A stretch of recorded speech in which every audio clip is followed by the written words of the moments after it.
खबर और मैं हूँ आपके साथ शशि राणा।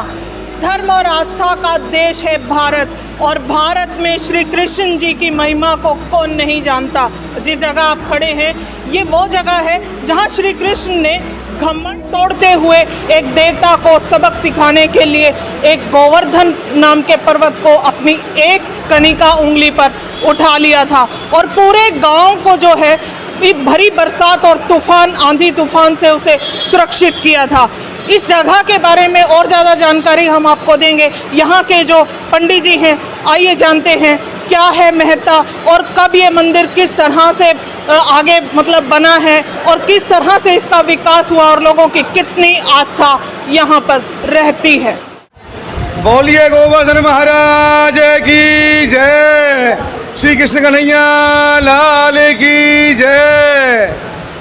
गोवर्धन महाराज और पूर्ण करें सब काज। ये वही गोवर्धन महाराज हैं जो दीपावली की पड़वा को गोबर को बना के गोवर्धन पूजो ना आप सब, ये वही गोवर्धन महाराज हैं।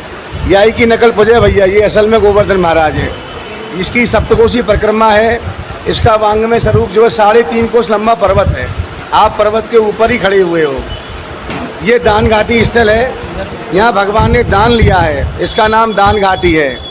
यहाँ जो है बरसाना से गोपियाँ मथुरा जाया करती थी, कंस का राज चलता था, तो भगवान कृष्ण ग्वाल वालों के साथ में यहाँ छिप जाया करते थे और गोपियों से दान लिया करते थे और कहा करते थे, हे गोपियों, ब्रज के दूध दही माखन को आप कंस के लिए मथुरा मत ले जाया करो, तो उनसे दान लिया करते थे। इस स्थल का नाम दान घाटी है।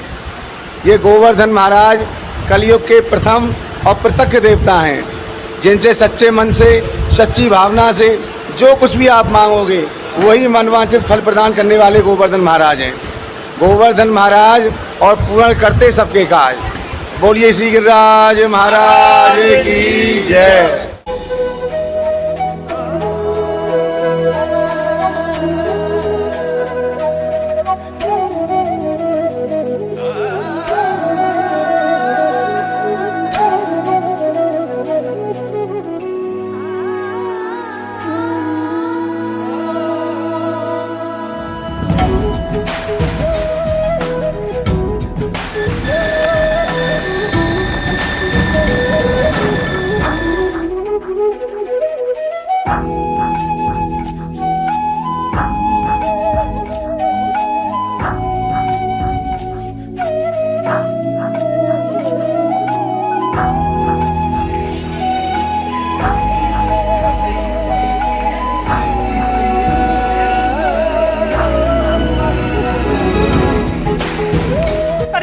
पर्वत की जो परिक्रमा है उसका अपना एक खासा महत्व रहता है और इस परिक्रमा को करते करते रास्ते में जो इस मंदिर पर पहुंचे हैं हम, इसका नाम है, बहुत अजीब सा नाम है, पूंछरी का लोठा। जैसा कि पंडित जी ने अभी बताया कि गोपियां जो हैं कृष्ण जी को ढूंढते ढूंढते यहाँ आती हैं और उनके एक सखा द्वारा जो है उन्हें बताया जाता है, जो कि पूछने पर बताया जाता है, इसलिए पूंछरी कहा गया। और जब सखियां लौट जाती हैं तो उन्हें कहा गया कि लोटा, और इस तरह से इसका नाम पड़ा पूंछरी का लोठा। कहते हैं इस मंदिर के अपने आप में एक खास महत्ता है।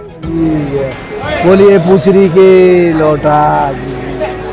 ये बेटा कृष्ण के सखाएं मित्र हैं, ये रक्षा करें सारे ब्रज की। कृष्ण सखा लिए हाथ में सोटा और पेलते दंड और पीवते नित दूध अदोटा। बैठे रहे गिरिराज तरेटी, कभी नंदन बांध के चंदन खोटा। दे सिलोटा और कटी पे लंगोटा, नाम परो इनको पूंछरी को लोटा। ये भगवान के मित्र हैं, सखाएं।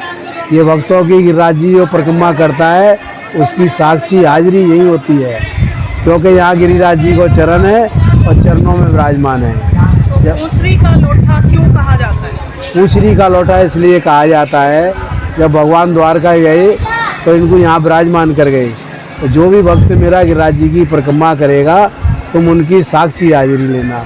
तो प्रभु हाजिरी तो लेंगे परंतु आपको दर्शन देने आने होंगे। तो ठाकुर जी इनको दर्शन देने आते हैं, तो ये बताते हैं ये भक्त आपके गिरिराज जी परिक्रमा करने आए। तो भगवान चले गए तो भगवान के पीछे भगवान की गोपियाँ रह गई। अब गोपियों ने पूरा ब्रजमंडल में ठाकुर जी को ढूंढा, नहीं मिले। तो उनमें से गोपी को मालूम था कि उनका एक मित्र बैठा है, सखा बैठा है, गिरिराज जी परिक्रमा में जो साक्षी हाजिरी ले रहे हैं, चलो उनसे चल के पूछते हैं। तो गोपियाँ आती हैं तो यहाँ पूछती हैं, तो एक गोपी कह रही है तू पूछ रही, और दूसरी कह रही है तू पूछ रही। तो पूछने से तो नाम पढ़ो पूछ रही। अब जब गोपियाँ पूछ करके लौट गई तो नाम पढ़ो इनको पूछ रही को लौटा, पूछो और लौटो। इस प्रकार से पूछरी का लौटा नाम पड़ा इनका। और पूछरी का लौटा का मतलब ये भी होता है, लौटा मतलब ये भी होता है कि हमारे ब्रजवासी जो तंदुरुस्त आदमी होता है, पहलवान होता है, उसको लौटा और सलौटा बोलते हैं। पहलवान को लौटा सलौटा बोलते हैं। और ये भगवान के सखा थे, भागवत में इनका नाम था मधुमंगल। कृष्ण के 8 सखाओं में यही थे सबसे प्रिय, जो भगवान श्री कृष्ण ने इनकी जूठी जो कड़ी पी थी वो इन्हीं की पी थी। ऐसा भाव है हमारे ठाकुर जी का। आज भी जो भक्त गिरिराज जी की परिक्रमा लगाता है उनकी हाजिरी यही लेते हैं, वरना गिरिराज जी स्वीकार नहीं करते हैं। बोलिए पूछरी के लौटा की जय जय। गोवर्धन जी की परिक्रमा करते हुए आगे तक आपको ले चलेंगे। देखते रहिए राष्ट्रीय खबर। ताज़ा खबरों से जुड़े रहने के लिए सब्सक्राइब करें राष्ट्रीय खबर टीवी और बेल आइकन दबाना ना भूलें।